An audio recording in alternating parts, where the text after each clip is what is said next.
আসসালামু আলাইকুম ফ্রেন্ডস, আশা করি সবাই ভালো আছেন। আজকে দ্য ফুটিক বাংলাদেশ ইউটিউব চ্যানেলে চলে আসলাম ভিডিও নিয়ে আপনাদের মাঝে আমাদের বিখ্যাত শাহিন মামার চটপটি ফুচকার দোকানে। তো আর কি চটপটি অর্ডার দিয়েছি, তো খাবো। তো আর এখানে মামার অনেক রকমের আইটেম আছে, দেখতে পাচ্ছ তোমরা। মামার ভিডিওগুলাই দেখছো আগের ভিডিওতে যে মামা কত রকমের ঝালমুড়ি চটপটি বিক্রি করে থাকেন।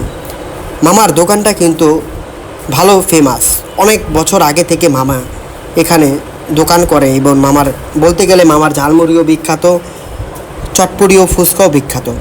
তো আর কি গরমে ঝাল ঝাল চানাচুর দিয়া এবং চটপটি খেলাম, সেই মজা ভাই। ঝাল চানাচুর এবং চটপটি ঝালমুড়ি খেতে চলে আসতে পারো তোমরা শাহিন মামার সেই বিখ্যাত চটপটি ফুচকা দোকানে। মামা কিন্তু অনেকটা ভাইরাল বলতে গেলে। তো মামার ফুচকা বানানোর হাতের জাদু, ঝালমুড়ি বানানো হাতে জাদু, সেই মামার টকগুলোও বিখ্যাত, ঠিক আছে।